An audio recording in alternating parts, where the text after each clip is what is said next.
Praise the Lord. Hallelujah. കർത്താവ് നിങ്ങളെ ധാരാളമായി അനുഗ്രഹിക്കട്ടെ.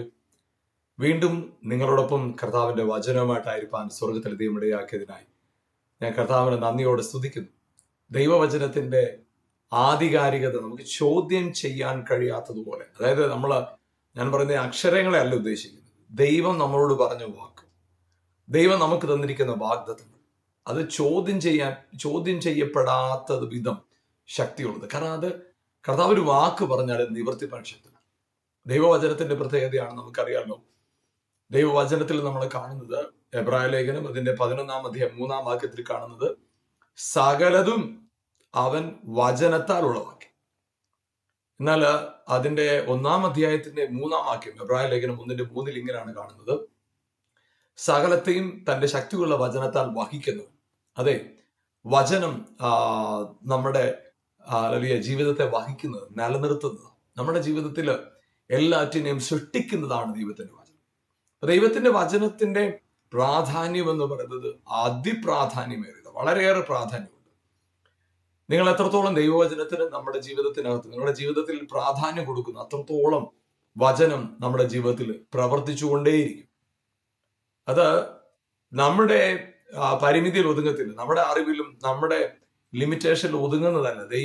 കർത്താവ് ഒരു വാക്ക് പറഞ്ഞാൽ അതിനെ അവൻ നിവർത്തിച്ചിരിക്കും. അതാണ് കർത്താവിന്റെ പ്രത്യേകത. അവൻ നിവർത്തിപ്പാൻ ശക്തനാണ്. നിവർത്തിക്കുന്ന കാര്യമേ കർത്താവ് പറയത്തുള്ളൂ, പറയുന്ന കാര്യം കർത്താവ് ചെയ്തിരിക്കും. അതുകൊണ്ട് ജീവിത സാഹചര്യങ്ങൾ എന്തുമാകട്ടെ, ആ കർത്താവിന്റെ വചനത്തിലുള്ള അസാധാരണമായ ഉറപ്പ്, വിട്ടുവീഴ്ചയില്ലാത്ത ഉറപ്പ് നമുക്കുണ്ടാകും. സാഹചര്യങ്ങളെ കണ്ട് മടുക്കരുത്. ഒരുപക്ഷെ സാമ്പത്തികമായുള്ള നിങ്ങളുടെ സാഹചര്യങ്ങൾ ഭദ്രമായിരിക്കത്തില്ല, അതുകൊണ്ട് നിങ്ങൾ നിരാശപ്പെടരുത്. ശാരീരികമായിട്ട് ചിലപ്പോൾ ചില വെല്ലുവിളികൾ ഉണ്ടായേക്കാം, അത് കണ്ട് ഉടനെ നിരാശപ്പെടരുത്. നിങ്ങളുടെ ഉള്ളില് ബോധ്യം, എന്നെ വിളിച്ച കർത്താവ് ഒരിക്കലും എന്നെ ലജ്ജിപ്പിക്കത്തില്ല, എന്നോട് പറഞ്ഞ വാക്ക് അവൻ നിവർത്തിക്കുമെന്നുള്ള അസാധാരണ ബോധ്യം നമ്മുടെ അകത്ത് എപ്പോഴും ഉണ്ടാവും. ആ ബോധ്യത്തിൽ നിൽക്കുന്നിടത്തോളം നമ്മൾ ഒരിക്കലും ഒരു നാളും ലജ്ജിച്ചു പോകാൻ കർത്താവ് അനുവദിക്കത്തില്ല. നമുക്കിവിടെ എഫേസ്യ ലേഖനം 6-ാം അധ്യായത്തിൽ അതിന്റെ 12-ാമത്തെ വാക്യം, നമുക്ക് പോരാട്ടമുള്ളത് ജഡരക്തങ്ങളോടല്ല, വാഴ്ചകളോടും അധികാരങ്ങളോടും ഈ അന്ധകാരത്തിന്റെ ലോകാധിപതികളോടും സ്വർലോകത്തിലെ ദുഷ്ടാത്മ സേനയോടും മാത്രം. ഇവിടെ പൗലോസ് എഫേസ്യ ലേഖനം എന്ന് പറയുമ്പോൾ തന്നെ അതിപ്രാധാന്യമുള്ള ഒരു ലേഖനമാണ്. ലേഖനങ്ങളുടെ റാണി എന്നാണ് ഈ എഫേസ്യ ലേഖനത്തെ പറയപ്പെടുന്നത്. അതുകൊണ്ട് തന്നെ ഈ ലേഖനം നമ്മൾ വായിക്കുകയും മനസ്സിലാക്കുകയും ചെയ്ത് നമ്മുടെ ആത്മീക വളർച്ചയ്ക്ക്, ദൈവത്തിലുള്ള നമ്മുടെ അറിവിനെ തിരിച്ചറിയാനും ദൈവത്തെക്കുറിച്ചുള്ള അറിവ് പൂർണ്ണമായി ലഭിക്കാനെന്ന് പറയുന്നില്ല, പക്ഷെ നിശ്ചയമായിട്ടും ഈ എഫേസ്യ ലേഖനം നമ്മളെ വളരെയധികം സഹായിക്കുന്നത്. അപ്പൊ ഈ എഫേസ്യ ലേഖനത്തിൽ പറയുന്നത്, നമുക്ക് പോരാട്ടമുള്ളത് ജഡരക്തങ്ങളോടല്ല. നമുക്കറിയാം, 2 കൊരിന്ത്യർ ലേഖനം അതിന്റെ 10-ാം അധ്യായം 4-ാം വാക്യത്തിൽ ഇങ്ങനെയാണ് പറയുന്നത്, ഞാൻ ജഡപ്രകാരം സഞ്ചരിക്കുന്നവരെങ്കിലും ജഡപ്രകാരം ഞങ്ങൾ പോരാടുന്നില്ല. ഇപ്പൊ ജഡപ്രകാരം നടക്കുന്ന ശാരീരികമായ ജഡപ്രകാരമാണ് നടക്കുന്നത്. നമ്മുടെ കണ്ണ്, കരങ്ങൾ, ശബ്ദം, കാതുകൾ, ഇതെല്ലാം നമുക്ക് ഫിസിക്കലായിട്ട് നമ്മുടെ ശരീരം, നമ്മൾ കാണുന്ന ശരീരമായി തന്നെയാണ് പ്രവർത്തിക്കുന്നതെങ്കിലും ഇവിടെ വചനം പറയുന്നത്, നമുക്ക് പോരാട്ടമുള്ളത്. അപ്പൊ ഈ പോരാട്ടം എന്ന് പറയുമ്പോൾ നമ്മുടെ ജീവിതത്തിൽ നമ്മൾ അറിഞ്ഞോ അറിയാതെ ചിന്തിക്കുന്ന ഒരു തെറ്റായ ഒരു ചിന്തയുണ്ട്. നമ്മൾ പോരാടണം. അത് നമ്മൾ അറിഞ്ഞോ അറിയാതെയോ നമ്മൾ ആ ഒരു ചിന്തയിലേക്ക് നമ്മുടെ മനസ്സിനെ തള്ളിവിടാറുണ്ട്. കാരണം നമ്മൾ വർഷങ്ങളായി കേട്ടുകൊണ്ടിരിക്കുന്ന ചില കാര്യങ്ങളാണ്. എന്നാൽ കൊലോസ്യ ലേഖനം അതിന്റെ 2-ാം അധ്യായം 15-ാം വാക്യത്തിൽ ഇങ്ങനെയാണ് പറയുന്നത്, വാഴ്ചകളെയും അധികാരങ്ങളെയും ആയുധവർഗം വെപ്പിച്ച് അവരുടെ മേൽ ക്രൂശിൽ ജയോത്സവം കൊണ്ടാടി അവരെ പരസ്യമായ കാഴ്ചയാക്കി. അപ്പോൾ യേശുക്രിസ്തു ക്രൂശില് വാഴ്ചകളെയും അധികാരങ്ങളെയും ആയുധവർഗം വെപ്പിച്ച് അവരുടെ മേൽ ക്രൂശിൽ ജയോത്സവം കൊണ്ടാടി. അപ്പൊ ഇനി ആ വാഴ്ചകൾക്കും അധികാരങ്ങൾക്കും നമ്മുടെ ജീവിതത്തിനകത്ത് ഒരു വിധത്തിലും ഒന്നും ചെയ്യാനുള്ള അധികാരം ഇല്ല. നമ്മുടെ ബോധ്യമാണ്, നമ്മുടെ മേൽ അതിന് അധികാരമില്ല. കർത്താവ് അതിന്റെ മേൽ ജയം തന്നിരിക്കുക. അപ്പൊ അങ്ങനെ ജയാളികളാകുന്ന നാം, ജയം പ്രാപിച്ചവരായ നാം, നമ്മുടെ ജീവിതത്തിനകത്ത് പോരാട്ടം എന്ന് പറയുമ്പോൾ നമുക്ക് പോരാട്ടമുള്ളത് അപ്പോൾ ആ പോരാട്ടത്തെ കുറിച്ച് പറഞ്ഞിട്ട് ഇവിടെ പറയുന്നത് വാഴ്ചകളോടും അധികാരങ്ങളോടും സ്വർഗത്തിലെ ദുഷ്ടാത്മ സേനയോടും ഈ പ്രപഞ്ചത്തിലെ അന്ധകാരത്തിലെ ലോകാധിപതികളോടുമാണ് നമുക്ക് പോരാട്ടമുള്ളത്. അപ്പൊ അവിടെ ഈ പോരാട്ടമുള്ളത് എന്ന് പറയുന്നതിന് അതിനോട് ചേർന്ന് പറയുന്ന ഒരു കാര്യം ഇതാണ്. അതിന്റെ 10ാമത്തെ വാക്യം, ആ പാരഗ്രാഫ് അവിടെ ആരംഭിക്കും. ഒടുവിൽ കർത്താവിലും അവന്റെ അമിത ബലത്തിലും ശക്തിപ്പെടുന്നു. അപ്പൊ നമ്മള് ഇവിടെ പറയുന്നത് കർത്താവിലും അവന്റെ അമിത ബലത്തിലും ശക്തിപ്പെടുന്നു. കർത്താവിന്റെ ബലം എന്ന് പറയുന്നത് നമ്മൾ മനസ്സിലാക്കിയിരിക്കുന്ന കർത്താവിന്റെ ബലം നാം പ്രാപിച്ചിരിക്കുന്നത് നാം കർത്താവിന് വേണ്ടി ഇവിടെ യുദ്ധം ചെയ്യാനായിട്ടല്ല. അനേകം തെറ്റിദ്ധരിച്ചു വെച്ചിരിക്കുന്ന ഒരു കാര്യമാണ്. ഞങ്ങള് ആത്മീകമായ പോരാട്ടമുണ്ട്. അപ്പൊ നമ്മുടെ ജീവിതത്തിനകത്ത് ഇവിടെ പറയുന്നത് കർത്താവിലും അവന്റെ അമിത ബലത്തിലും ശക്തിപ്പെടും. കാരണം ഈ 6ാമത്തെ അധ്യായത്തില് പ്രാക്ടിക്കൽ ലൈഫിൽ കുറെ കാര്യങ്ങളെ പറയുക. മാതാപിതാക്കളുമായിട്ടുള്ള ബന്ധത്തിൽ, മക്കളുടെ ബന്ധത്തിൽ, ജീവിതത്തിൽ എങ്ങനെയാണ് ഒരാള് വിശുദ്ധിയോടെ നിൽക്കേണ്ടത്, കാര്യങ്ങളൊക്കെ പറഞ്ഞു പറയുക. അങ്ങനെ നിങ്ങള് ദരിദ്രരോട് എങ്ങനെ ഇടപെടണം, സമ്പന്നരോട് എങ്ങനെ ഇടപെടണം, നിങ്ങളുടെ യജമാനന്മാരോട് നിങ്ങൾ എങ്ങനെ പ്രതികരിക്കണം, അതൊക്കെ പറഞ്ഞു വരിക. അപ്പൊ ഇതെല്ലാം അവിടെ പറഞ്ഞു വരുന്നതിനോട് ചേർത്ത് ഇവിടെ പറയുന്ന ഒരു കാര്യമാണ്, ഇതെല്ലാം ഉണ്ട്, ശരിയാണ്. പക്ഷെ ഒടുവിൽ കർത്താവിലും അവന്റെ അമിത ബലത്തിലും ശക്തിപ്പെടും. ഈ കർത്താവിന്റെ ബലം, ഹല്ലേലൂയ, കർത്താവിന്റെ ബലം പോരാടുന്ന ബലമല്ല. അതായത് ഒന്ന് ചിന്തിച്ചു നോക്കുക, നമ്മള് ഒരു ഭടനാണെന്നുണ്ടെങ്കിൽ നാം എന്ത് ചെയ്യണം? അവിടെ ഫൈറ്റ് ചെയ്യേണ്ട ആവശ്യം. യുദ്ധത്തിൽ ഒരു പട്ടാളക്കാരൻ എപ്പോഴും എന്ത് ചെയ്യേണ്ടി വരും? ആ പോർക്കളത്തിൽ അദ്ദേഹം പ്രതിനിധാനം ചെയ്യുന്ന രാജ്യത്തിനു വേണ്ടി ശക്തിയോടെ തൻ്റെ മരണപര്യന്തം എതിർത്തു നിൽക്കും. അതെ, പക്ഷേ ചിന്തിച്ചു നോക്കുക, ഉന്നതമായ അധികാരത്തിലിരിക്കുന്ന വ്യക്തിയെ സംബന്ധിച്ചിടത്തോളം അദ്ദേഹം കായികമായുള്ള പോരാട്ടമല്ല അദ്ദേഹത്തിനുള്ളത്. അദ്ദേഹത്തിന്റെ അധികാരം ഉപയോഗിച്ച് ഒരു വിധത്തിലും ആ സാഹചര്യങ്ങൾക്കെതിരെ തന്റെ രാജ്യത്തിനോ തന്റെ കൂട്ടർക്കോ തന്നിൽ ആശ്രയിച്ച് നിൽക്കുന്നവർക്കോ ഒരു തിന്മയും വരാതെ വണ്ണം സൂക്ഷിക്കുന്നത് തന്റെ അധികാരത്തെ ഉപയോഗിച്ചുകൊണ്ട്. അവിടെ നമുക്ക് പോരാട്ടമുള്ളത് എന്ന് പറയുമ്പോൾ നാം കായികമായുള്ള അധ്വാനത്തെ കുറിച്ച് തെറ്റായി ചിന്തിക്കരുത്. ഇവിടെ കർത്താവും അവന്റെ അമിത ബലവുമാണ് നമ്മുടെ പോരാട്ടത്തിന് നമ്മളെ സഹായിക്കുന്നത്. അതുകൊണ്ട് തന്നെ ഇവിടെ നമുക്ക് പോരാട്ടമുള്ളത് കായികമായിട്ടോ അല്ലെങ്കിൽ ജീവിതത്തിൽ ഉണ്ടാകുന്ന വെല്ലുവിളികളുടെ അടിസ്ഥാനത്തിലല്ല. ഇവിടെ പോരാട്ടം എന്ന് പറയുന്നത് ഇവിടെ തൊട്ടടുത്ത വാക്യത്തിൽ പറയുന്ന ഒരു കാര്യം എന്താണ്? പിശാചിന്റെ തന്ത്രങ്ങളോട് എതിർത്ത് നിൽപ്പാൻ കഴിയേണ്ടത്. അപ്പൊ ഇവിടെ നമുക്ക് പോരാട്ടമുള്ളത് തന്ത്രങ്ങളോടാണ്, ആയുധങ്ങളോടല്ല. കാരണം അവന്റെ ആയുധവർഗത്തെ കർത്താവ് ക്രൂശിൽ വെപ്പിച്ചു, തീർന്നു. ഇനി അവൻ ആയുധമെടുത്ത് നമുക്ക് വിരോധമായി ആക്രമിക്കാനുള്ള പവർ അവനില്ല. അവന്റെ ആയുധവർഗത്തെ കർത്താവ് എന്നേക്കുമായി ക്രൂശിൽ പരാജയപ്പെടുത്തി. അവൻ ഇനി എഴുന്നേൽക്കാൻ കഴിയാതെ വണ്ണം അവനിൽ പരാജയത്തെ വിതച്ചു കഴിഞ്ഞു, പ്രഖ്യാപിച്ചു കഴിഞ്ഞു. ഇനി അവന് ഒരിക്കലും എഴുന്നേൽക്കാൻ കഴിയത്തില്ല. അതുപോലെ ജയം പ്രഖ്യാപിക്കപ്പെട്ടു കഴിഞ്ഞു. Praise God, hallelujah. അതെ, ഹല്ലേലൂയ. അപ്പോൾ അങ്ങനെ പരാജിതനായ പിശാച് ഇപ്പോൾ അവൻ ആയുധങ്ങൾ കൊണ്ടല്ല എതിർക്കുന്നത്, തന്ത്രം കൊണ്ടാണ്. അപ്പൊ തന്ത്രം ഉപയോഗിക്കുന്നത് എന്താ? നമ്മൾ ചിന്തിച്ചു നോക്കുക. തന്ത്രം ഉപയോഗിക്കുന്നത് മനുഷ്യനെ കൺഫ്യൂസ്ഡ് ആക്കാനായിട്ടാണ്. മനുഷ്യന്റെ മനസ്സിന്റെ, അവന്റെ ചിന്ത ഏകാഗ്രതയെ കൺഫ്യൂസ്ഡ് ആക്കി കളയും, അവന്റെ ശ്രദ്ധയെ മാറ്റിക്കളയും, അവൻ കൊടുക്കേണ്ട ഫസ്റ്റ് പ്രയോറിറ്റിയെ തെറ്റിച്ചു കളയും. അപ്പോൾ നമുക്കറിയാലോ, പഴയ നിയമത്തിൽ പലപ്പോഴും ദൈവജനവും മറ്റു രാജ്യങ്ങളുമായിട്ട് യുദ്ധം ഉണ്ടാകുമ്പോൾ, മറ്റു രാജ്യങ്ങൾ തമ്മിൽ യുദ്ധം ഉണ്ടാകുമ്പോൾ അവിടെ പല സ്ഥലത്തും കായികമായുള്ള അധ്വാനം കൊണ്ട്, കായികമായ ബലം കൊണ്ട് ജയിച്ച പല സന്ദർഭങ്ങളുണ്ട്. എന്നാൽ പലയിടത്തും നമുക്ക് കാണാൻ കഴിയും ചില പ്രത്യേക തന്ത്രങ്ങളെ ഉപയോഗിച്ചുകൊണ്ട് അവർ ശത്രുവിനെ പരാജയപ്പെടുത്തുന്നത് കാണാൻ സാധിക്കും. അപ്പോഴേ ആ തന്ത്രം ഉപയോഗിക്കുമ്പോൾ എപ്പോഴും അവർ ശ്രദ്ധിക്കുന്ന ഒരു കാര്യം, ആ രാജ്യത്തിന്റെ അല്ലെങ്കിൽ ആ സൈന്യത്തിന്റെ ശ്രദ്ധയെ മാറ്റുക. അപ്പൊ പിശാചിന്റെ തന്ത്രം എന്താണെന്ന് ശ്രദ്ധ മാറ്റുക. അപ്പൊ നമ്മൾ ചിന്തിച്ചു നോക്കുക, നമ്മള് ഇവിടെ ഈ പോരാട്ടത്തെ കുറിച്ച് പറയുമ്പോൾ നമുക്ക് പോരാട്ടമുള്ളത് എന്നതിനെ കുറിച്ച് പറയുന്ന ഒരു ഒരു ഒരു ആ ആ അധ്യായത്തിലെ വാക്യങ്ങളോട് ചേർന്ന് തന്നെ നമുക്ക് കാണാൻ കഴിയുന്ന ഒരു കാര്യമുണ്ട്, സകലവും സമാപിച്ചിട്ട് ഉറച്ചു നിൽപ്പാൻ കഴിയേണ്ടത്. അപ്പൊ അവിടെ ഈ പോരാട്ടമുള്ളത് എന്ന് പറയുന്നത് എതിർക്കുന്ന പോരാട്ടമല്ല, ഉറച്ചു നിൽക്കുന്ന പോരാട്ടം. നമുക്ക് പോരാട്ടമുള്ളത് എതിർത്തു നിന്നുള്ള പോരാട്ടമല്ല, ഉറച്ചു നിൽക്കുന്നതിലുള്ള പോരാട്ടം. അപ്പൊ നമ്മുടെ ജീവിതത്തിനകത്ത് നാം ധരിക്കേണ്ടത് കർത്താവിലും അവന്റെ അമിത ബലത്തിലും ശക്തിപ്പെടുവിൻ. അപ്പൊ നമ്മൾ പോരാട്ടം എന്ന് കാണുന്നത് പലപ്പോഴും എന്തിനാ? രോഗം, സാമ്പത്തികമായ വിഷയങ്ങൾ, കുഞ്ഞുങ്ങളുടെ അനുസരണക്കേട്, അല്ലെങ്കിൽ കുഞ്ഞുങ്ങളുടെ ജീവിതത്തിലെ പരാജയം, നമ്മുടെ ജീവിതത്തിൽ ഉണ്ടാകുന്ന വെല്ലുവിളികൾ, കുടുംബ ജീവിതത്തിൽ ഉണ്ടാകുന്ന ഇഷ്യൂസ്, ഇതിനെ പല കാര്യത്തെയും നമ്മൾ പോരാട്ടം എന്ന ഒരൊറ്റ വാക്കിനകത്ത് മനസ്സിലാക്കി വെച്ചിരിക്കുക. എന്നാൽ യഥാർത്ഥത്തിൽ പ്രിയപ്പെട്ടവർ, നിങ്ങൾ മനസ്സിലാക്കേണ്ട ഒരു കാര്യം, ഈ പോരാട്ടം എന്ന് പറയും, ഈ പോരാട്ടത്തിന്റെ ആ കണ്ടന്റ്, ആ ഒരു പോരാട്ടം എന്ന് പറഞ്ഞാൽ നമ്മൾ ചിന്തിച്ച് മനസ്സിലാക്കി വെച്ചിരിക്കുന്നത് നമുക്ക് നമ്മുടെ ജീവിതത്തിൽ ഉണ്ടാകുന്ന രോഗം, ദാരിദ്ര്യം, ഇതെല്ലാം പോരാട്ടം. ഇത് ആക്ച്വലി ഇതല്ല പോരാട്ടം.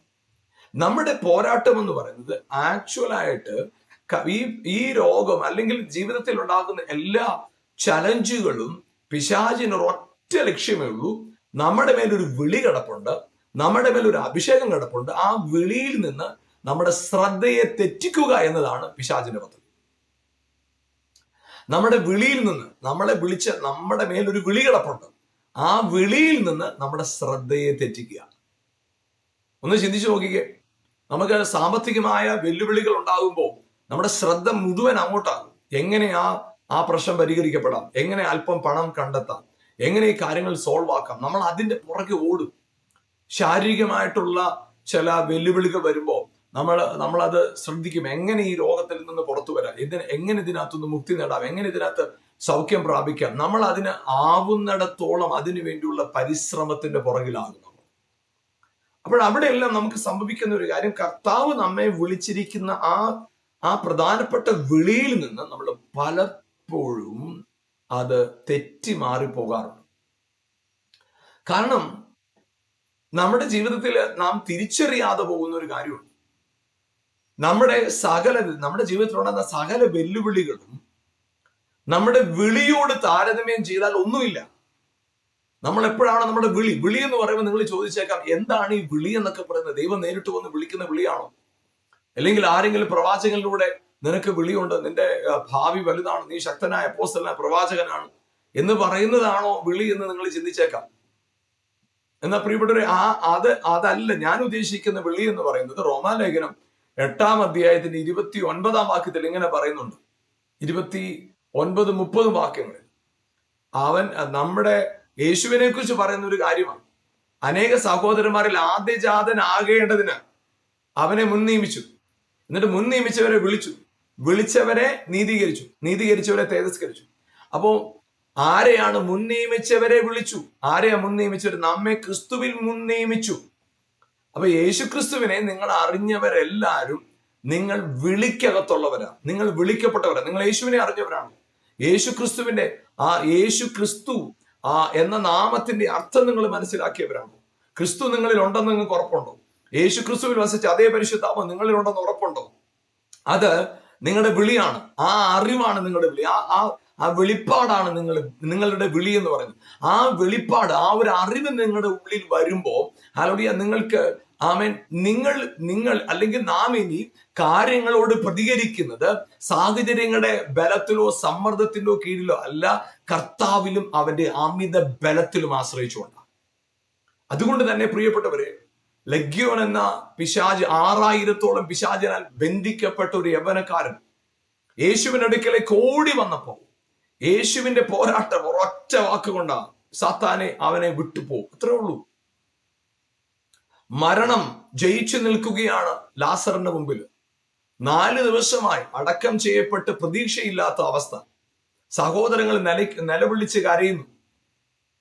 ലാസറിന് ഇപ്പോൾ വിശ്വസിക്കാനോ പ്രതികരിക്കാനോ ഒന്നും സാധ്യമായ സാഹചര്യമല്ല ലാസറിനെ സംബന്ധിച്ചിടത്തോളം.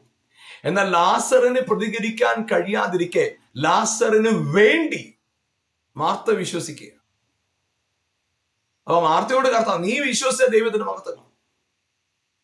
നമ്മുടെ ജീവിതത്തിനകത്ത് നമുക്ക് ഈ പോരാട്ടം എന്ന് പറയുന്നത് നമ്മുടെ ജീവിതത്തിൽ ഉണ്ടാകുന്ന രോഗമല്ല, അല്ലെങ്കിൽ സാമ്പത്തിക വിഷയമല്ല പോരാട്ടം. അവിടെ വിശ്വാസത്തിനെതിരെ വരുന്ന പോരാട്ടമല്ലേ, വിശ്വസിക്കാൻ കഴിയാതെ, അതാണ് യഥാർത്ഥ പോരാട്ടം. വചനത്തെ ആ സമയത്ത് വിശ്വസിക്കാൻ കഴിയാതാകുന്നില്ലേ, വചനത്തെ സംശയിച്ചു പോകുന്നില്ലേ, വചനത്തിൽ ഉറച്ചു നിൽക്കാൻ കഴിയാതാകുന്നില്ലേ, അതാണ് യഥാർത്ഥത്തിൽ പോരാട്ടം. അപ്പൊ യഥാർത്ഥത്തിൽ നമ്മുടെ പോരാട്ടത്തിന്റെ ആയുധം എന്ന് പറയുന്നത്, അല്ലെങ്കിൽ പോരാട്ടത്തിൽ നമ്മൾ ഉപയോഗിക്കുന്ന ആയുധം എന്ന് പറയുന്നത് ഈ ലോകപ്രകാരമായ ഒന്നുമല്ല. നമ്മുടെ വാക്കുകളല്ല, നമ്മുടെ പ്രതികരണമല്ല, നമ്മുടെ ദേഷ്യമല്ല, നമ്മുടെ തന്ത്രമല്ല, ഒന്നുമല്ല. നമുക്ക് കർത്താവ് നമുക്ക് തന്നിരിക്കുന്ന പദവി, ആമേൻ, യേശു ക്രിസ്തുവിൽ നാം ദൈവത്തിന്റെ മക്കൾ എന്ന പദവി, ആ പുത്രത്വം തിരിച്ചറിഞ്ഞ് നിൽക്കുക, കർത്താവിലും അവന്റെ അമിത ബലത്തിലും ശക്തിപ്പെടുക. അതേ പ്രിയപ്പെട്ടവരെ, ഹല്ലേലൂയ. നാം ചെയ്യുന്ന എല്ലാ കാര്യങ്ങളും കർത്താവ്, ആമേൻ, ഹല്ലേലൂയ, ആഗ്രഹിക്കുന്ന കാര്യം തന്നെ. നമുക്കറിയാം, നമ്മള് ഈ വചനത്തിൽ വായിക്കുമ്പോൾ പല കാര്യങ്ങളും ഇവിടെ പറഞ്ഞു വരുന്നുണ്ട്. വചനം, രക്ഷ, അതുപോലെ തന്നെ സുവിശേഷം, വിശ്വാസം, ഈ കാര്യങ്ങളൊക്കെ പറഞ്ഞു വന്നിട്ട് അതിനോട് ചേർന്ന് പറയുന്ന അതിന്റെ ആരംഭിക്കുന്നത് ഈ വാക്യത്തിൽ ഉറച്ചു നിൽപ്പാൻ കഴിയേണ്ടത്. അപ്പൊ ഈ ഉറച്ചു നിൽക്കാൻ കഴിയേണ്ടതിന് നമുക്ക് വേണ്ടത് എന്താണെന്നറിയോ? സർവായുധ വർഗം. അതിന് വേണ്ട ഒരു കാര്യം, കർത്താവിലും അവന്റെ അമിത ബലത്തിൽ ധൈര്യപ്പെടുക. പ്രിയപ്പെട്ടവർ, ഞാൻ പറയട്ടെ, നിങ്ങളുടെ ജീവിതത്തിൽ വന്നിരിക്കുന്ന ആമേൻ രോഗമല്ല യഥാർത്ഥത്തിലെ ചലഞ്ച്, നിങ്ങളുടെ സാമ്പത്തിക വിഷയമല്ല യഥാർത്ഥത്തിലെ നിങ്ങളുടെ ജീവിതത്തിലെ വെല്ലുവിളി, നിങ്ങളുടെ ജീവിതത്തിൽ ഉണ്ടായ രോഗമല്ല നിങ്ങളുടെ യഥാർത്ഥത്തിലെ വെല്ലുവിളി. യഥാർത്ഥ വെല്ലുവിളി ആ രോഗത്തിൽ നിങ്ങൾക്ക് വിശ്വസിക്കാൻ കഴിയാത്ത നിലയിൽ നിങ്ങൾ മാനസികമായ സമ്മർദ്ദത്തിലാകുന്നില്ലേ, അവിടെയാണ് വെല്ലുവിളി, അവിടെയാണ് പോരാട്ടം. അതായത് നമ്മുടെ സാമ്പത്തികമായ വിഷയങ്ങളിലല്ല, ഇല്ല, കർത്താവ് ഈ കാര്യത്തിനകത്ത് അതിനുവേണ്ടിയുള്ളത് ഓൾറെഡി കരുതി വെച്ചിട്ടുണ്ടെന്ന് വിശ്വസിക്കാൻ കഴിയാതാകുന്നില്ലേ, അതാണ് ആ വിശ്വസിക്കാൻ കഴിയാത്ത അവസ്ഥ, അതാണ് യഥാർത്ഥത്തിൽ പോരാട്ടം എന്ന് പറയുന്നത്. അപ്പോൾ എന്താണ് യഥാർത്ഥത്തിൽ പോരാട്ടം എന്ന് പറയുന്നത്? യഥാർത്ഥത്തിൽ നമ്മുടെ റെസ്ലിംഗ്, യഥാർത്ഥത്തിൽ നമ്മൾക്ക് പോരാട്ടമുള്ളത് ഏത് കാര്യത്തോടു കൂടിയാണ്? വിശ്വസിക്കുക. എന്നോട് എന്റെ ദൈവം പറഞ്ഞതിനെ ദൈവം നിവർത്തിപ്പാൻ ശക്തനാണ്. എന്നോടൊരു വാക്കെന്റെ കർത്താവ് പറഞ്ഞത് അവൻ അതിനെ നിവർത്തിച്ചിരിക്കും. എന്നോടൊരു പ്രോമിസ് കർത്താവ് തന്നത് ആ പ്രോമിസ് കർത്താവ് പാലിച്ചിരിക്കും. ഞാൻ വിശ്വസിക്കുന്നു. ആമേൻ. എന്റെ ദൈവം എന്നോട് പറഞ്ഞതിനെ നിവർത്തിക്കും. അല്ലെങ്കിൽ രോഗത്തിന്റെ നടുവിലായിരിക്കുമ്പോൾ പറയാൻ സാധിക്കുന്നില്ല, വചനം പറഞ്ഞ് മരിക്കയില്ല നിശ്ചയം, ജീവനോടിരുന്ന് കർത്താവിന്റെ പ്രവൃത്തികളെ വർണ്ണിക്കും. അപ്പത്തെയും വെള്ളത്തെയും അനുഗ്രഹിച്ച് നടുവിൽ നിന്ന് രോഗത്തെ നീക്കിക്കളമെന്ന് വചനം പറയുന്നെങ്കിൽ അത് ഞാൻ വിശ്വസിക്കുന്നു. ആമേൻ.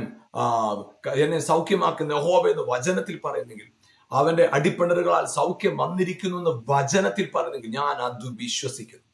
എപ്പോഴാണോ ഒരു വ്യക്തി വിശ്വസിക്കുന്ന, ആ പ്രതിസന്ധികളുടെ നടുവിൽ വിശ്വാസപരമായിട്ടുണ്ടാകുന്ന ആ വെല്ലുവിളിയാണ് യഥാർത്ഥത്തിൽ പോരാട്ടം എന്ന് പറയുന്നത്. അപ്പോൾ അങ്ങനെയാണെങ്കിൽ പ്രിയപ്പെട്ടവരെ ചിന്തിച്ചു നോക്കുക, വിശ്വാസപരമായിട്ടാണ്, വിശ്വാസത്തിൽ ഉണ്ടാകുന്ന പോരാട്ടം, അതാണ് യഥാർത്ഥ പോരാട്ടമെങ്കിൽ നാം എങ്ങനെയാണ് ആ ഒരു പോരാട്ടത്തെ കൈകാര്യം ചെയ്യേണ്ടത്? ദൈവവചനത്തിൽ ഇങ്ങനെയാണ് വ്യക്തമായി പറയുന്നത്, വിശ്വാസം കേൾവിയാലും കേൾവി ക്രിസ്തുവിന്റെ വചനത്താലും വരും. അപ്പോൾ അങ്ങനെയാണെങ്കിൽ നിങ്ങളുടെ ജീവിതത്തിൽ ഉണ്ടാകുന്ന വെല്ലുവിളികളെ നാം കൈകാര്യം ചെയ്യേണ്ടത് നമ്മുടെ ബുദ്ധി കൊണ്ടോ ചിന്ത കൊണ്ടോ നമ്മുടെ ജീവിതത്തിലെ കുറവുകളെ ഏറ്റുപറഞ്ഞുകൊണ്ടോ. നമുക്ക് പലപ്പോഴും നമ്മുടെ ജീവിതത്തിലെ പ്രയാസങ്ങൾ വരുമ്പം അനേകര് ചെയ്യുന്ന ഒരു കാര്യമാണ്, എവിടെയാ എനിക്ക് തെറ്റുപറ്റിയത്, എവിടെ ഞാൻ പാപം ചെയ്തത്, എവിടെ ഞാൻ വീണുപോയത്, എവിടെ ഞാൻ മടങ്ങി വരേണ്ടത്. നമ്മുടെ മനസ്സിനകത്തിട്ട് നമ്മളെ അങ്ങ് എന്ത് ചെയ്യാൻ തുടങ്ങും? വിലയിരുത്താനായിട്ട് ആരംഭിക്കും. പ്രിയപ്പെട്ടവരെ, നമ്മൾ അങ്ങനല്ല ചെയ്യേണ്ടത്. നമ്മുടെ വെല്ലുവിളികളുടെ നടുവിൽ നമ്മുടെ കുറവുകളെ പരിശോധിക്കുകയല്ല ചെയ്യേണ്ടത്. 2 കൊരിന്ത്യർ ലേഖനം 13-ാം അധ്യായത്തിൽ പറയുന്ന പോലെ, നിങ്ങൾ വിശ്വാസത്തിൽ ഇരിക്കുന്നു എന്ന് നിങ്ങളെ തന്നെ പരീക്ഷിപ്പിൻ. നാം പരീക്ഷിച്ചറിയേണ്ട, നാം നമ്മളെ തന്നെ തിരിച്ചറിയേണ്ട ഒറ്റ മേഖല അതേ ഉള്ളൂ. എനിക്ക് വിശ്വസിക്കാൻ കഴിയുന്നുണ്ടോ? വിശ്വാസം എന്ന ആമേൻ ഹല്ലേലൂയ പരിചയം എടുത്തുകൊണ്ട് നിന്നാൽ സകല വിധത്തിലെ പിശാചിന്റെ പ്രവൃത്തികളും ജയിക്കാനായിട്ട് കഴിയും. അതുകൊണ്ട് പ്രിയപ്പെട്ടവർ, നമ്മുടെ ജീവിതത്തിൽ, നിങ്ങളുടെ ജീവിതത്തിൽ നിങ്ങൾ ഏത് മേഖലയിലെങ്കിലും തളർന്നവരായിട്ട് നിങ്ങളുടെ ജീവിതത്തിൽ ഉണ്ടെങ്കിൽ, നിങ്ങളുടെ കുറവുകളെ ചിന്തിച്ച് വീണ്ടും അതിനെ ധ്യാനിച്ച് ബലഹീനതകളെ നിങ്ങളെ തന്നെ ശോധന ചെയ്യുക എന്ന അർത്ഥത്തിൽ നിങ്ങളോട് തന്നെയുള്ള തെറ്റുകളും കുറവുകളും പറഞ്ഞ് ചിന്തിച്ച് നിങ്ങളെ നിരാശപ്പെടുത്തി കളയരുത്. പകരമായി നിങ്ങളുടെ അകത്തൊരു ഉറപ്പ് വേണം. ഞാൻ യേശുവിനെ കർത്താവായി സ്വീകരിച്ചവനാണ്. യേശു എൻ്റെ കർത്താവ്. എന്നോട് കർത്താവ് പറഞ്ഞ വാക്കിനെ ഞാൻ വിശ്വസിക്കുന്നു. അതായത് കർത്താവായ യേശു ക്രൂശിൽ മരിച്ചത് എൻ്റെ പാപത്തിന് വേണ്ടിയിട്ട്. എൻ്റെ ശാപം ചുമന്നുകൊണ്ട് യേശു ക്രൂശിൽ മരിച്ചു. ഒരു രോഗവും ഒരു പ്രതികൂലവും ഒരു തിന്മയും എന്നെ തൊടുകയില്ല എന്ന് അസാധാരണമായ ബോധ്യം, ആ വിശ്വാസമാണ് പിശാചിനോട് എതിർത്തു നിൽക്കുന്ന ഏറ്റവും ശക്തമേറിയ ആയുധം. Praise God, hallelujah. നമ്മുടെ ജീവിതത്തിൽ അതുകൊണ്ട് ഈ പോരാട്ടം എന്ന് പറയുന്ന വാക്ക് കേൾക്കുമ്പോൾ തന്നെ നമ്മുടെ പ്രതിസന്ധികളെയും ദാരിദ്ര്യത്തെയും സാമ്പത്തികമായ വെല്ലുവിളികളെയും എല്ലാം അതിനോട് കൂട്ടിയിണക്കി ചിന്തിക്കാതെ പകരമായി നമ്മുടെ ഉള്ളിലൊരു ബോധ്യം ഉണ്ടാകട്ടെ. ഈ പോരാട്ടത്തിന്റെ നടുവിൽ എനിക്ക് ജയം തരാനായിട്ട് എൻ്റെ അകത്ത് ബിൽഡ് ചെയ്യുന്ന, എൻ്റെ അകത്ത് പണിയപ്പെടുന്നുണ്ട് വിശ്വാസം. ഹല്ലേലൂയ. നമ്മുടെ ഉള്ളിൽ വിശ്വാസം എത്രത്തോളം പണിയപ്പെടുന്നു, വിശ്വാസത്താൽ എത്രത്തോളം നമ്മൾ ഉറയ്ക്കുന്നു, വിശ്വാസം നമ്മുടെ ഉള്ളിൽ എത്രത്തോളം ശക്തിപ്പെടുന്നു, അത്രത്തോളം ഹല്ലേലൂയ ആമേൻ നമ്മുടെ കർത്താവിലും അവന്റെ അമിത ബലത്തിലും ശക്തിപ്പെടുക. ആമേൻ, ഹല്ലേലൂയ. അപ്പൊ അതിന് ഏറ്റവും ആവശ്യമായത് എന്താണ്? വചന കേൾവി. വിശ്വാസം കേൾവിയാലാണ്. കേൾക്കുക, തുടർച്ചയായിട്ട് കേൾക്കുക, വീണ്ടും വീണ്ടും കേൾക്കുക. നിങ്ങൾ വചനം കേൾക്കുന്തോറും വീണ്ടും വീണ്ടും വചനം കേൾക്കുന്തോറും ആ കേൾവി നിങ്ങളുടെ അകത്ത് വിശ്വാസത്തെ ശക്തിപ്പെടുത്തിക്കൊണ്ടിരിക്കും. ഒരു ഏതൊരു വ്യക്തിയും അവരായിരിക്കുന്ന മേഖലകളിൽ സാമർത്ഥ്യരായി തീരാനായിട്ട് വീണ്ടും വീണ്ടും പരിശീലിക്കുന്ന പോലെ, വീണ്ടും വീണ്ടും അതിനെ പ്രാക്ടീസ് ചെയ്യുന്ന പോലെ, പ്രിയപ്പെട്ടവർ, നമ്മുടെ ജീവിതത്തിൽ വിശ്വാസത്തിൽ വളരണമെന്ന് നിങ്ങളുടെ ഉള്ളിൽ ആഗ്രഹമുണ്ടെങ്കിൽ വേറെ ഒരു മാർഗവുമില്ല. വീണ്ടും വീണ്ടും ദൈവവചനത്തെ കേൾക്കുക, വചനം കേൾക്കുക, വചനം കേൾക്കുക, വചനം കേൾക്കുക. വീണ്ടും വീണ്ടും വചനത്തിന്റെ കേൾവി നിങ്ങളുടെ അകത്ത് നിങ്ങളുടെ വിശ്വാസത്തെ പണിയുക മാത്രമല്ല, നിങ്ങളുടെ അകത്തെ മനുഷ്യനെ പുതിയ ഹല്ലേലൂയ ശക്തിയേറിയ ഒരു ബലവാനാക്കി നിർത്തും. ഹല്ലേലൂയ.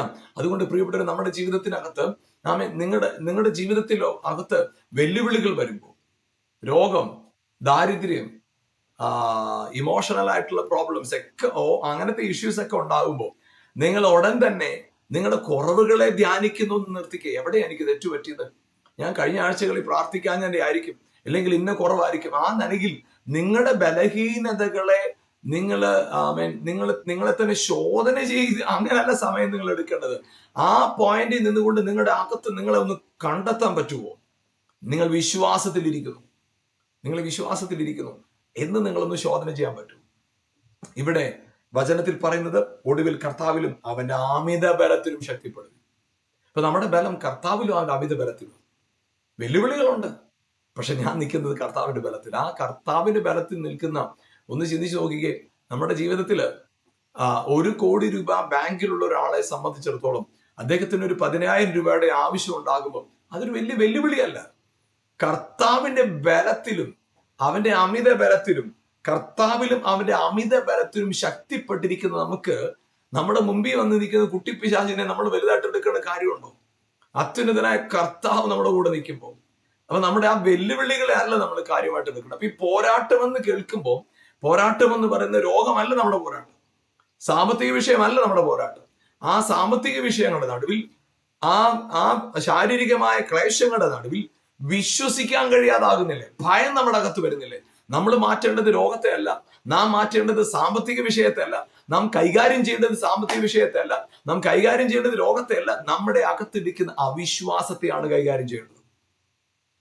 നമ്മുടെ ശ്രദ്ധയെ പിശാച് മാറ്റിക്കൊണ്ടുപോവുക. നമുക്ക് രോഗം അല്ലെങ്കിൽ സാമ്പത്തികമായ വിഷയങ്ങൾ വരുമ്പോൾ നമ്മുടെ വിളിയിൽ നിന്ന്, അതായത് യേശു ക്രിസ്തു എന്റെ കർത്താവ്, യേശു ക്രിസ്തു, അതായത് ഞാൻ ക്രിസ്തുവിലാണ്, അതായത് യേശുവിന്റെ നാമം. കർത്താവ് പറഞ്ഞൊരു കാര്യം ഇതാണ്, ആമേൻ, ഞാൻ തന്നെ വഴിയും സത്യവും ജീവനുമാണ്, എന്നിലൂടെ അല്ലാതെ ആരും പിതാവിന്റെ അടുക്കൽ എത്തുന്നില്ല. അതോടെ വളരെ വ്യക്തമായിട്ട് പറയുന്ന ഒരു കാര്യം, എന്നിലൂടെ അല്ലാതെ ആരും പിതാവിന്റെ അടുക്കൽ എത്തുന്നില്ല. അതിനുശേഷം കർത്താവ് പറഞ്ഞത് ഞാനും പിതാവ് ഒന്നാണ്. അപ്പോ പിതാവിന്റെ അടുക്കലേക്ക് എത്താനായിട്ട് നമുക്ക് വേണ്ട ഏറ്റവും വലിയ യോഗ്യത എന്താ? ഏറ്റവും വലിയ വഴി എന്താ? അല്ലെങ്കിൽ നിങ്ങൾ ഒരിക്കലും ചിന്തിക്കരുത് അന്ന് ശാരീരികമായ ഒരു രൂപത്തിൽ നിന്ന് യേശുവിന്റെ രൂപമാണ് എനിക്ക് പിതാവിന്റെ അടുക്കലേക്ക് എത്താനുള്ള വഴി അല്ലല്ല. ആമേൻ. നിങ്ങളുടെ തിരിച്ചറിവ എന്ത് തിരിച്ചറിവാന്നറിയോ? ഞാനും പിതാവ് ഒന്നാണ്. ഹല്ലേലൂയ. ആമേൻ. 1 കൊരിന്ത്യർ ലേഖനം അതിന്റെ 6-ാം അധ്യായത്തിന്റെ 17-ാം വാക്യത്തിൽ പറയുന്ന പോലെ ഹല്ലേലൂയ, കർത്താവിനോട് പറ്റിച്ചേരുന്ന അവനുമായിട്ട് ഏകാത്മാവാണ്. കർത്താവിൽ നാം ഒന്നാ, അവനോട് ചേർക്കപ്പെട്ടിരിക്കുക. ക്രിസ്തു എന്നിൽ വസിക്കുന്നു, ഞാൻ അവനിൽ വസിക്കുന്നു, അവനുമായിട്ട് ഞാൻ നല്ല പെർഫെക്റ്റ് യൂണിറ്റിയിലാണെന്നുള്ള ബോധ്യം. അതെ, ഹല്ലേലൂയ. ആ ബോധ്യമാണ് പിതാവിന്റെ അടുക്കലേക്ക് എത്താനുള്ള ഏക വഴി എന്ന് പറയുന്നത്. അതുകൊണ്ട് പ്രിയപ്പെട്ടവർ, ഇന്ന് നിങ്ങൾ ഈ വചനം കേൾക്കുമ്പോൾ, നിങ്ങൾ ഈ പ്രോഗ്രാം കാണുമ്പോൾ നിങ്ങളെ പ്രോത്സാഹിപ്പിക്കുന്ന ഒരു കാര്യം, നിങ്ങളെ പോരാട്ടം എന്ന് പറയുമ്പോൾ നിങ്ങളുടെ രോഗത്തെ കാണരുത്, നിങ്ങളുടെ സാമ്പത്തിക വിഷയത്തെ കാണരുത്. പകരമായി ആ സാമ്പത്തിക വിഷയത്തിൽ നിങ്ങളുടെ രോഗ സമയത്ത് നിങ്ങളുടെ അകത്തു വന്ന ഭയമില്ലേ, നിങ്ങളുടെ അകത്തു വന്ന അവിശ്വാസം, അതിനെയാണ് നിങ്ങൾ കൈകാര്യം ചെയ്യേണ്ടത്. അവിടെയാണ് നിങ്ങൾ ഹല്ലേലൂയ ശ്രദ്ധ കേന്ദ്രീകരിച്ച് നിങ്ങൾ എതിർത്ത് നിൽക്കേണ്ടത് ആ മേഖലയിലാണ്. അതിന് ഒരൊറ്റ മാർഗമുള്ളൂ: വചനം വായിക്കുക, വചനം കേൾക്കുക, വിശ്വാസത്തിൽ വളരുക. നിങ്ങൾ വിശ്വാസത്തിൽ വളരുമ്പോൾ രോഗം താനെ നിങ്ങളെ വിട്ടുപോകും. വിശ്വാസത്തിൽ നിങ്ങൾ ബിൽഡ് ചെയ്യപ്പെടുമ്പോൾ നിങ്ങളുടെ ദാരിദ്ര്യം താനെ നിങ്ങളെ വിട്ടു മാറിപ്പോകും. അത്ഭുതങ്ങളുടെ ദിവസങ്ങളായിട്ട് ഈ ദിവസങ്ങളെ കർത്താവ് മാറ്റട്ടെ. നമുക്ക് ഒരുമിച്ച് പ്രാർത്ഥിക്കാം. ഞങ്ങളുടെ നല്ല കർത്താവെ, അനുഗ്രഹീതമായ സമയത്തിനായി സ്തോത്രം ചെയ്യുന്നു. കർത്താവെ, ഹല്ലേലൂയ, എന്നെ കണ്ടുകൊണ്ടിരിക്കുന്ന പ്രിയപ്പെട്ടവർക്ക് സ്തോത്രം ചെയ്യുന്ന യേശുവിന്റെ നാമത്തിൽ കർത്താവരുടെ ജീവിതത്തിനകത്ത് രോഗമല്ല വലിയ വെല്ലുവിളി, അവരുടെ സാമ്പത്തിക വിഷയമല്ല വലിയ വെല്ലുവിളി, അവരുടെ അവിശ്വാസമാണ്, അവരുടെ അകത്ത് നിൽക്കുന്ന ഭയമാണെന്ന് പരിശുദ്ധാത്മാവ് ഇന്ന് പറഞ്ഞല്ലോ. അപ്പം കർത്താവ് ഈ ദിവസങ്ങളിൽ ആ വെല്ലുവിളിയെ, ആ വിഷയത്തെ ധൈര്യത്തോട് കൈകാര്യം ചെയ്ത് ഇന്ന് അവയുടെ മേൽ ജയാളികളായി നിൽപ്പാൻ പരിശുദ്ധാത്മാവെ ഇന്ന് കൃപ നൽകണമെന്ന് പ്രാർത്ഥിക്കുന്നു. ഓരോ വ്യക്തികളുടെ മേലും അസാധാരണമായ ശക്തി അയക്കണമേ, കുടുംബങ്ങളുടെ മേൽ അയക്കണമേ. പ്രത്യേകിച്ച് കർത്താവ് ഈ ദിവസങ്ങൾ അവരുടെ മുമ്പിൽ നിൽക്കുന്ന സകല രോഗത്തെയും, സകല ഭാരത്തെയും, സകല പ്രതികൂലത്തെയും വിശ്വാസം എന്ന പരിചയം എടുത്തുകൊണ്ട്, വചനമെന്ന ആത്മാവിന്റെ വാളെടുത്തുകൊണ്ട് പ്രതികരിക്കുവാൻ, അത് യേശുവിന്റെ നാമത്തിൽ പ്രതിസന്ധികളെ തകർത്ത് കളയാൻ, രോഗത്തെ തകർത്ത് കളയാൻ, ശാപത്തെ തകർത്ത് കളയാൻ, ആ ഭയത്തെ തകർത്ത് കളയാൻ യേശുവിന്റെ നാമത്തിൽ അവരുടെ മേൽ ബലം വളരട്ടെ.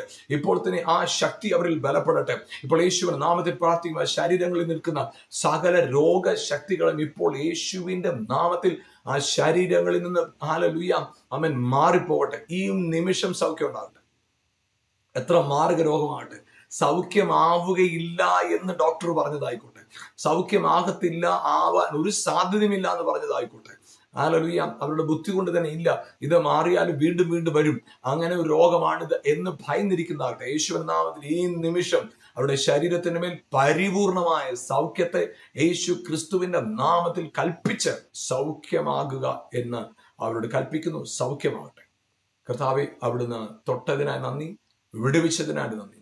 കർത്താവിൽ ബലപ്പെടാനോട് സഹായിക്കും, ബലത്തോടെ നിർത്തണം, ഒരിക്കലും വിശ്വാസത്തിൽ പതറിപ്പോകാതെ. ഹല്ലേലൂയ, വാക്ക് പറഞ്ഞവൻ വിശ്വസ്തനാണെന്നുള്ള പൂർണ്ണ ബോധ്യത്തോടെ മുന്നോട്ട് പോകാൻ പരിശുദ്ധാത്മാവെ ഇവരെ സഹായിക്കണമെന്ന് പ്രാർത്ഥിക്കുന്നു. കൃപയിൽ സൂക്ഷിക്കണം. മഹത്വമെല്ലാം മാർക്കപ്പെട്ട കുഞ്ഞാടി യേശുവിൻ നാമത്തിൽ തന്നെ പിതാവേ, ആമേൻ, ആമേൻ. ഹല്ലേലൂയ. കർത്താവ് നിങ്ങളെ ധാരാളമായിട്ട് അനുഗ്രഹിക്കട്ടെ. ഞാൻ ഈ മെസ്സേജിലൂടെ പരിശുദ്ധാത്മാവ് നിങ്ങളോട് പറയാൻ ആഗ്രഹിച്ച കാര്യം ഇത്രേ ഉള്ളൂ. നിങ്ങളുടെ പോരാട്ടം എന്ന് പറയുന്നത് രോഗമല്ല, സാമ്പത്തിക വിഷയമല്ല. ആ രോഗത്തിന്റെയും അല്ലെങ്കിൽ ആ സാമ്പത്തിക വിഷയത്തിന്റെ നടുവിൽ നിങ്ങളുടെ വിശ്വാസം തണുത്തു പോകുന്നില്ലേ, അതാണ് പോരാട്ടം. അപ്പൊ നിങ്ങൾ ശ്രദ്ധിക്കേണ്ടത് നിങ്ങളുടെ രോഗത്തെ അല്ല, സാമ്പത്തിക വിഷയത്തെ അല്ല, ശ്രദ്ധിക്കേണ്ടത് നിങ്ങളുടെ വിശ്വാസ മേഖലയാണ്. നിങ്ങൾ വചനത്തിൽ ഉറക്കുക, വചനത്തിൽ വളരുക. നിശ്ചയമായിട്ടും അത്ഭുതം കാണും, നിശ്ചയമായിട്ടും അത്ഭുതം കാണും. God bless you. ആമേൻ.